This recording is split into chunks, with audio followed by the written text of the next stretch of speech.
నమస్కారం city news కు స్వాగతం. రేపటి నుండి ఇంటర్మీడియట్ పరీక్షలు జరగనున్నాయి. మార్చి 18వ తేదీ వరకు పరీక్షలు కొనసాగనున్నాయి.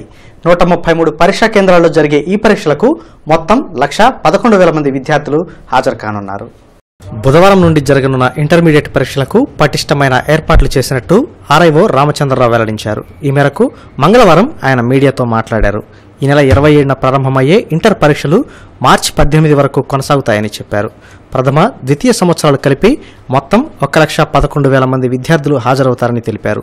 ఇందుకోసం జిల్లాలో 133 పరీక్షా కేంద్రాలను ఏర్పాటు చేసినట్లు ఆయన ప్రకటించారు.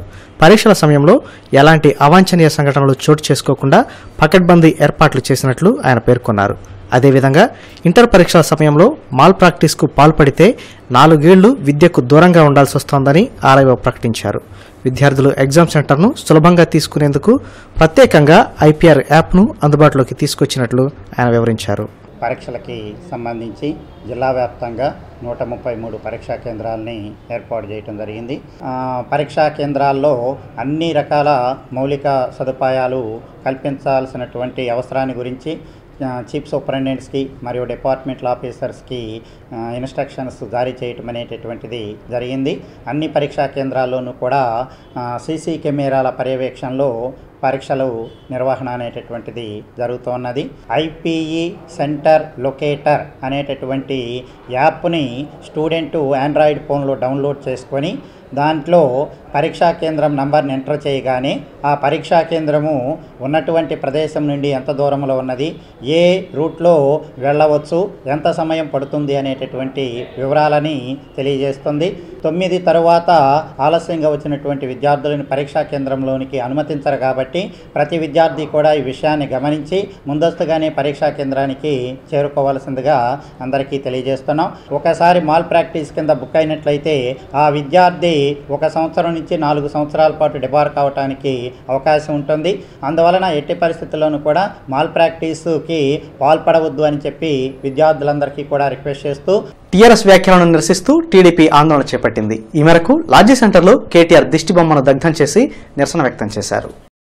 ఆంధ్రప్రదేశ్ ప్రజలతో టీఆర్ఎస్ నేతలు మైండ్ గేమ్ ఆడుతున్నారని టీడీపీ నేతలు ఆరోపించారు. ఈ మేరకు టీఆర్ఎస్ నేతల వ్యాఖ్యలను నిరసిస్తూ ఆందోళన చేపట్టారు. ఇందులో భాగంగా టీడీపీ తెలుగు యువత నేతలు పాల్గొని లాడ్జీ సెంటర్లో కేటీఆర్ దిష్టిబొమ్మను దగ్ధం చేసి నిరసన వ్యక్తం చేశారు. ఈ కార్యక్రమంలో కనపర్తి శ్రీనివాస్, రాయపాటి సాయి, సుఖవాసి శ్రీనివాస్, కసుకుర్తి హనుమంతరావు తదితరులు పాల్గొన్నారు. వైసీపీకి వర్కింగ్ ప్రెసిడెంట్గా కేటీఆర్ వ్యవహరిస్తున్నారని ఈ సందర్భంగా నేతలు ఆరోపించారు. ఆంధ్ర ద్రోహులైన బీజేపీ, వైసీపీలకు ప్రజలు రానున్న ఎన్నికల్లో తగిన బుద్ధి చెప్తారని వారు వెల్లడించారు. ఆంధ్రప్రదేశ్ రాజకీయాల మీద కుట్ర చేస్తా ఉన్నారు. మీ కుట్ర రాజకీయాలని ప్రజలంతా కూడా నిశ్చితంగా గమనిస్తూ ఉన్నారు. కేటీఆర్ గారు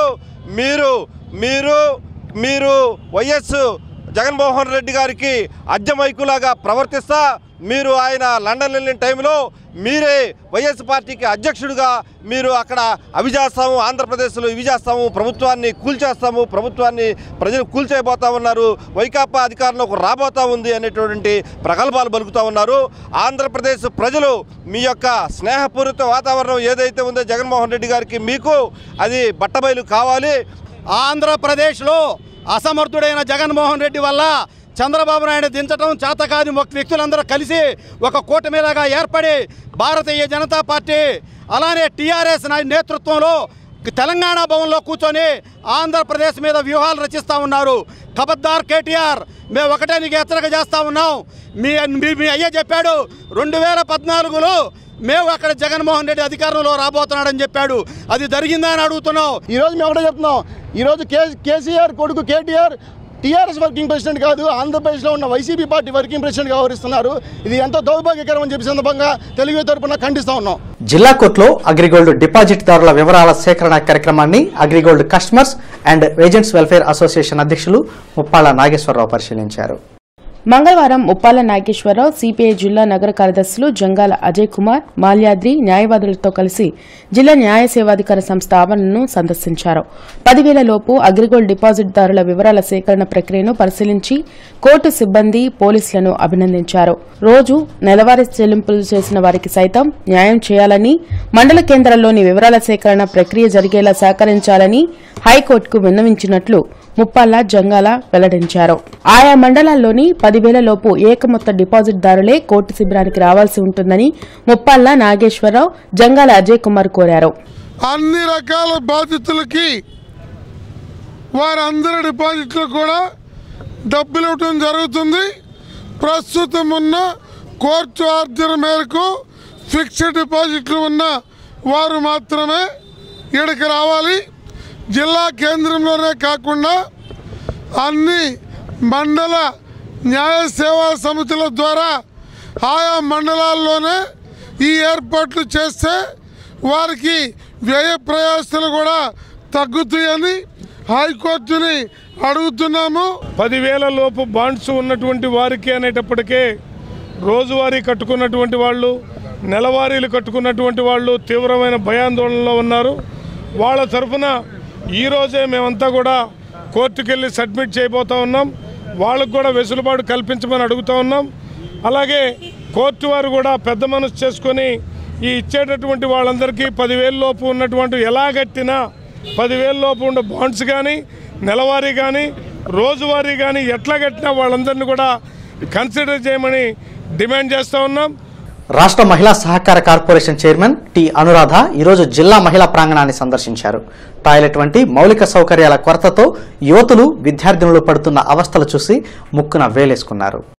జిల్లా మహిళా ప్రాంగణంలో మౌలిక వస్తువులు, అధునాతన భవనాల నిర్మాణానికి సీఎం చంద్రబాబుతో చర్చిస్తామని women cooperative corporation chairperson Anuradha అన్నారు. జిల్లా మహిళా ప్రాంగణం మేనేజర్ సంధ్యారాణి, జిల్లా తెలుగు మహిళలు పోతురాజు ఉమాదేవి, తిరువలూరు పద్మావతి, సత్యవతి, హైమవతి తదితరులతో కలిసి జిల్లా మహిళా ప్రాంగణాన్ని సందర్శించారు. శిథిలావస్థకు చేరిన మహిళా ప్రాంగణాన్ని స్వాధ బేబీ సంరక్షణాలయాన్ని పరిశీలించి అసంతృప్తి వ్యక్తం చేశారు. నైపుణ్య, ఉపాధి శిక్షణ పొందుతున్న యువతులు, విద్యార్థులకు టాయిలెట్ సౌకర్యం సైతం అధ్వానమవడంపై అనురాధ ఆవేదన వ్యక్తం చేశారు. అంతకుముందు శిక్షణ పొందిన వారికి సర్టిఫికేట్లు అందించారు. ఈరోజు ఈ ప్రాంగణం విజిట్ చేసిన తర్వాత ముఖ్యంగా ఈ మహిళా ప్రాంగణాలు ఆనాడు స్వర్గీయ ఎన్టీ రామారావు గారు మహిళల కోసం, మహిళల ఒక ఉపాధి, మహిళల వాళ్ళ ఒక రక్షణ, ఇలా ఎన్నో కార్యక్రమాలు చేపట్టాలన్న ఒక ఉద్దేశంతో ఆనాడే ఈ ప్రాంగణాలు కొన్ని ఎకరాల స్థలంలో వీటి అన్నిటిని కూడా నిర్మించడం జరిగింది. ఈరోజు నేను ఛార్జ్ తీసుకున్న తర్వాత మొట్టమొదట మా నెల్లూరు డిస్ట్రిక్ట్లో నెల్లూరు ప్రాంగణం చూడడం జరిగింది. 9 ఎకరాల స్థలంలో ఆ ప్రాంగణం ఉంది. అదేవిధంగా ఈరోజు గుంటూరు ప్రాంగణంలో ఇది కూడా చూడడం జరిగింది. ముఖ్యంగా ఆడపిల్లలు, మహిళల కోసమే ఈ ప్రాంగణాలని ఏర్పాటు చేయడం జరిగింది. వీటిల్లో వాళ్ళు ఎవరైనా చదువుకొని డ్రాప్ అవుట్స్ ఉన్నా, లేకపోతే ఆడవాళ్ళు ఎవరైనా మహిళలు వాళ్ళు బయట డైవర్స్ కేసెస్ కానీ, లేకపోతే ఏదైనా కార్యక్రమాలకి ఇబ్బందులు అయ్యి కొన్ని కోర్టు కేసెస్లో ఉన్న వాళ్ళని కానీ ఈ ప్రాంగణంలో ఉంచడం జరుగుతుంది. దీంతోపాటు ఉమెన్ వర్కింగ్ హాస్టల్స్ కూడా పెట్టడం జరిగింది. కార్మికుల సమస్యల పరిష్కారంలో కేంద్ర, రాష్ట్ర ప్రభుత్వాలు నిర్లక్ష్యంగా వ్యవహరిస్తున్నాయని ఏఐటీయూసీ ఆరోపించింది. ఈ మేరకు సంగడిగుంట రేగుల రాఘవయ్య భవన్లో యూనియన్ నేతలు జి సురేష్, రావుల అంజిబాబు మంగళవారం మీడియాతో మాట్లాడారు. ముఠా కార్మికులకు బీమా సౌకర్యం, ఇతర కార్మికుల సమస్యల పరిష్కారం కోరుతూ ఈ నెల 28న కలెక్టరేట్ వద్ద ధర్నా నిర్వహిస్తున్నట్లు వారు వెల్లడించారు. కార్మికులంతా ఈ ఆందోళనలో పాల్గొని జయప్రదం చేయాలని వారు సూచించారు. ఈ సమావేశంలో ఏఐటీయూసీ నేతలు వెంకటరెడ్డి, లక్ష్మయ్య, ఆంజనేయులు, రోసిరెడ్డి తదితరులు పాల్గొన్నారు. అనేక పోరాటాల ఫలితంగా భవన నిర్మాణ కార్మిక సంఘానికి సంక్షేమ బోర్డు రాష్ట్ర ప్రభుత్వం ఏర్పాటు చేయడం జరిగింది.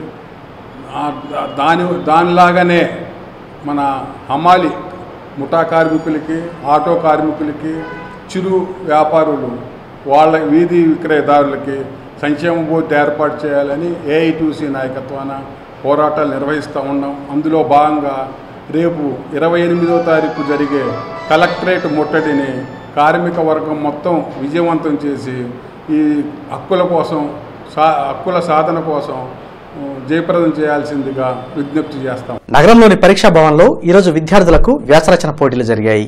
ఈ నెల 28వ తేదీన జరగనున్న సైన్స్ డేను పురస్కరించుకుని ఈ పోటీలను నిర్వహించారు. వివిధ అంశాల్లో నిర్వహించిన వ్యాసరచన పోటీల్లో విద్యార్థులు ఉత్సాహంగా పాల్గొని తమ ప్రతిభను చాటారు. వరికపుడిసెల ప్రాజెక్టు నిర్మాణానికి వెంటనే అటవీ శాఖ అనుమతి సాధించాలని వెల్దుర్తి మండల రైతాంగం డిమాండ్ చేసింది. ఆ మేరకు మంగళవారం జిల్లా కలెక్టరేట్ కార్యాలయం వద్ద ఆందోళన నిర్వహించింది. సాగర్కు కూతవేటు దూరంలో ఉన్న తమ మండలంలోని 10 గ్రామాలకు సాగు, త్రాగునీరు కరువైందన్నారు. వరకెపూడిసెల ప్రాజెక్టు పరిధిలోకి తమ గ్రామాలను కూడా చేర్చి అటవీశాఖ అనుమతులు సాధించాలని వెల్దుర్తి మండలం రైతాంగం డిమాండ్ చేసింది. ఇవాళ ఈ 4 మండలాల్లో ప్రజలకు వెంటనే యుద్ధ ప్రాతిపదికన మంచినీరు అందించాలని రైతులుగా మేమందరం ఇక్కడికి వచ్చి ఇవాళ కలెక్టరేట్ ముందు ధర్నా చేయడానికి సిద్ధంగా ఉన్నాము.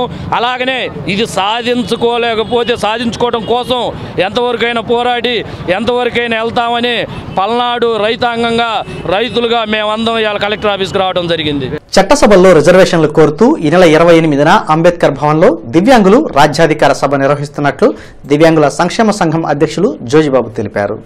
ఈ నెల 28న అంబేద్కర్ భవన్లో జరిగే రాజ్యాధికార సభకు యావత్ దివ్యాంగులు హాజరై జయప్రదం చేయాలని జోజిబాబు పిలుపునిచ్చారు. వచ్చే ఎన్నికల్లో 7 అసెంబ్లీ 2 లోక్సభ స్థానాలను దివ్యాంగులకు కేటాయించాలన్నారు. ఆ దిశగా అన్ని పార్టీలు తమ మేనిఫెస్టోలో దివ్యాంగుల ఎజెండా ఏర్పాటు చేయాలని జోజిబాబు డిమాండ్ చేశారు. ఏపీ దివ్యాంగుల సంక్షేమ సంఘ నేతలు ఎస్కే సుబాని, శివారెడ్డి, నాగుల్ మీరా తదితరులతో కలిసి బ్రాడీపేట ఎస్హెచ్ఓ కార్యాలయంలో ఆయన మాట్లాడారు. ఎస్సీలు ఎస్టీల మాదిరిగానే మాక్కడ చట్టసభల్లో రిజర్వేషన్లు కల్పించాలని అన్ని రాజకీయ పార్టీలు కూడా వారి యొక్క మేనిఫెస్టోలో పెట్టాలని చెప్పేసి ప్రధానమంత్రి డిమాండ్ చేస్తూ ఈ నెల 28న అంబేద్కర్ భవన్లో దివ్యాంగుల రాజ్యాధికార సభ జరగడం జరుగుతుంది. మరి మాకు 7 అసెంబ్లీ స్థానాలు ఇవ్వాలని, అదేవిధంగా 3 పార్లమెంట్లు ఇవ్వాలని, అదేవిధంగా 2 ఎమ్మెల్సీలు ఇవ్వాలని, అన్ని కార్పొరేషన్లో కూడా వికలాంగులకి ఇచ్చే చైర్మన్లో కూడా మాకు కూడా సభ్యులు ఏర్పాటు చేయాలని చెప్పేసి ప్రధాన డిమాండ్. వ్యవసాయ కార్మికుల సమస్యల పరిష్కారం కోరుతూ ఈ రోజు కలెక్టరేట్ వద్ద ధర్నా జరిగింది.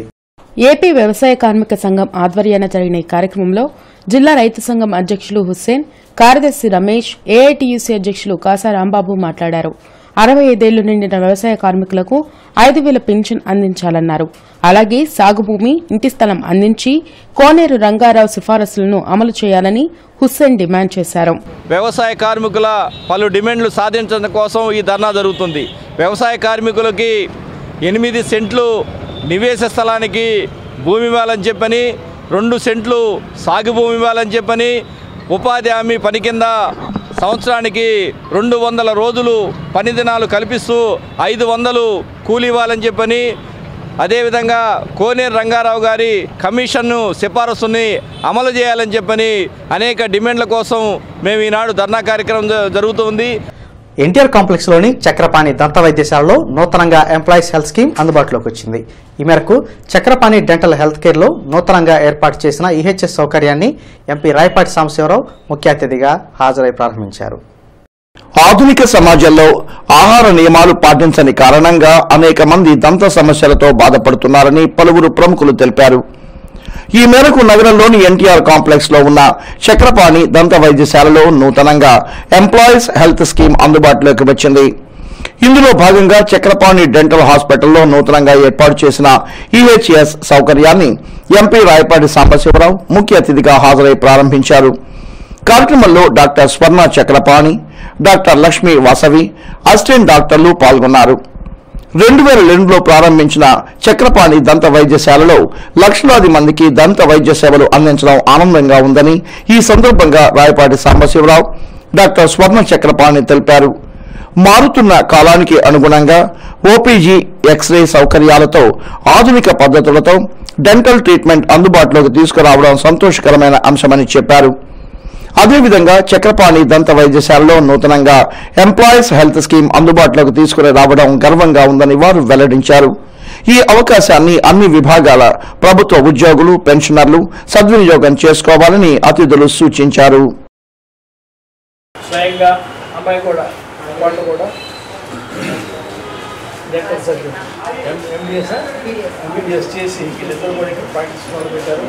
అంతకాలంలోనే మంచి పైకి రావడం జరిగింది కదా. ఈ ప్రాంతం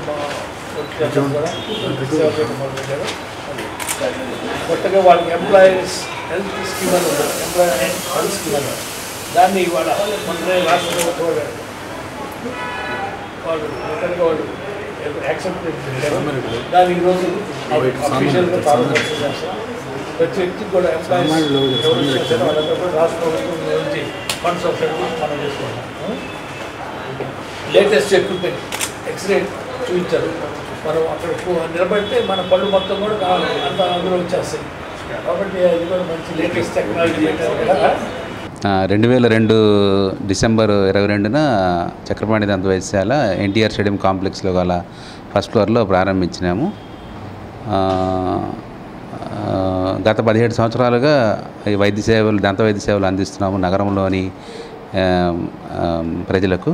అయితే ఈ రోజున ముఖ్య విషయం ఏమిటంటే ఈ ఎంప్లాయ్మెంట్ హెల్త్ స్కీమ్ ద్వారా క్యాష్లెస్ ట్రీట్మెంట్ గవర్నమెంట్ ఎంప్లాయీస్ మరియు పెన్షనర్స్ ప్రారంభిస్తున్నామని తెలియజేయటకు సంతోషిస్తున్నాము.